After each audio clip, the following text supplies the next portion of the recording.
വെള്ളാർമല സ്കൂളിൻ്റെ അവസ്ഥ നാം എല്ലാം കണ്ടതാണ്. ആ വിദ്യാലയത്തിൽ കഴിഞ്ഞ ദിവസം വരെ പഠിച്ച അനേകം വിദ്യാർത്ഥികളെ ദുരന്തം കൊണ്ടുപോയി. അവിടെ പഠനം മുടങ്ങിയിരുന്നു. ഈ പ്രതിസന്ധി കാരണം കുട്ടികളുടെ വിദ്യാഭ്യാസത്തിന് മുടക്കം വരാൻ പാടില്ല. ആവശ്യമായ സംവിധാനങ്ങൾ ഉടനടി ഏർപ്പെടുത്താൻ തന്നെയാണ് ഉദ്ദേശിക്കുന്നത്. അതിന് നേതൃത്വം നൽകാൻ വിദ്യാഭ്യാസ മന്ത്രി വയനാട്ടിലെത്തും. വയനാട്ടിലെ ദുരന്തത്തിൻ്റെ പശ്ചാത്തലത്തിൽ മുഖ്യമന്ത്രിയുടെ ദുരിതാശ്വാസ നിധിയിലേക്ക് സംഭാവന ചെയ്യണമെന്ന് അഭ്യർത്ഥിച്ചിരുന്നു. ആ അഭ്യർത്ഥന വലിയ തോതിലാണ് ലോകത്താകെയുള്ള ജനങ്ങൾ ചെവിക്കൊള്ളുന്നത്. ലോകരാഷ്ട്രങ്ങൾ അനുശോചനം അറിയിച്ചുകൊണ്ട് നമ്മോട് ഐക്യപ്പെട്ടിരുന്നു. അതുപോലെ ലോകത്താകെയുള്ള സുമനസ്സുകളും സഹായ സന്നദ്ധരാവുകയാണ്. ഓക്സ്ഫോർഡ് വിദ്യാർത്ഥികൾ ചിലർ കേരളത്തെ സഹായിക്കണമെന്ന് അഭ്യർത്ഥിച്ച് തയ്യാറാക്കിയ വീഡിയോ നിങ്ങളുടെ ശ്രദ്ധയിലുള്ളതാണല്ലോ.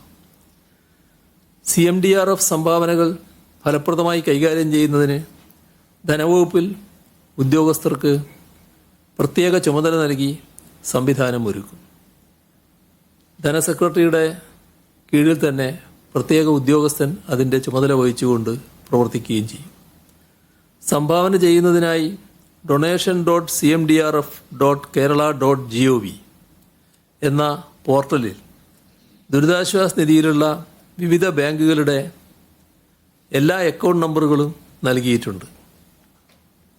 പോർട്ടലിൽ നൽകിയിരിക്കുന്ന നേരിട്ടുള്ള പേയ്മെൻറ്റ് സംവിധാനം വഴി വിവരങ്ങൾ നൽകി ഓൺലൈൻ ബാങ്കിംഗ്, ഡെബിറ്റ് കാർഡ്,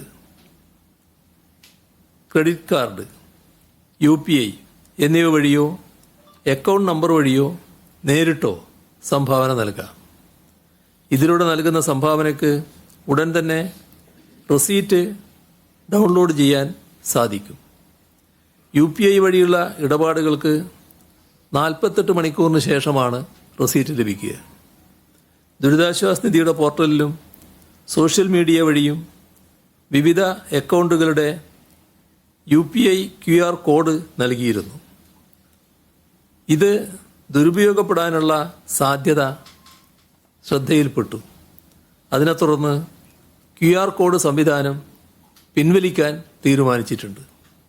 പകരം പോർട്ടലിൽ നൽകിയിട്ടുള്ള UPI ID വഴി ഗൂഗിൾ പേയിലൂടെ സംഭാവന നൽകാനാകും. CMDRFിലേക്കുള്ള പണമല്ലാതെ വിവിധ ഓഫറുകൾ പല മേഖലകളിൽ നിന്നും വരുന്നുണ്ട്. വീട് നിർമ്മിക്കാമെന്നും സ്ഥലം നൽകാമെന്നും മറ്റുമുള്ള ഈ ഓഫറുകൾ ലോകം എത്രമാത്രം സ്നേഹാനുകമ്പകളോടെയാണ് നമ്മുടെ സഹോദരങ്ങളുടെ ദുരന്തത്തെ കാണുന്നത് എന്നതിൻ്റെ ഉത്തമമായ ദൃഷ്ടാന്തമാണ്. ഇത്തരം സഹായ വാഗ്ദാനങ്ങളിൽ ചിലത് നേരത്തെ തന്നെ വാർത്താക്കുറിപ്പായും മറ്റും നൽകിയിരുന്നതാണ്. മറ്റു ചിലത് ഇന്ന് ഇവിടെ പറയുന്നുമുണ്ട്. ഇത് കോർഡിനേറ്റ് ചെയ്യാൻ മുൻ വയനാട് കലക്ടർ കൂടിയായ joint land revenue commissioner Geetha IASന് കീഴിൽ ഹെൽപ്പ് ഫോർ വയനാട് സെൽ രൂപീകരിക്കും. ഇത്തരത്തിലുള്ള എല്ലാ സഹായങ്ങളും അവരെ മുഖേന ബന്ധപ്പെട്ടാണ് ക്രമീകരിക്കപ്പെടുക. ദുരന്തത്തിൽപ്പെട്ടവരുടെ പുനരധിവാസത്തിനായി ഇത്തരം സഹായങ്ങൾ നൽകാൻ തയ്യാറുള്ള ദാതാക്കളുമായി ആശയവിനിമയം നടത്തുന്നതിന് മാത്രമായി ഒരു ഇമെയിൽ ID സൃഷ്ടിച്ചിട്ടുണ്ട്. letushelpwayanad@gmail.com. ഇതാണ് ആ ഹെൽപ്പ് ലൈൻ, ഈ ഇമെയിൽ ID. ഇതുമായി ബന്ധപ്പെട്ട കോളുകൾ സ്വീകരിക്കുന്നതിനും മറുപടി നൽകുന്നതിനുമായി ഒരു കോൾ സെൻ്ററും സ്ഥാപിക്കും.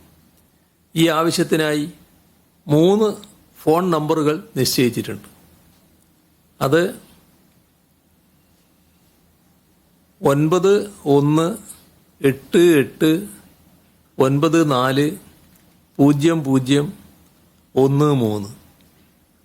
രണ്ടാമത്തത് 9188940014.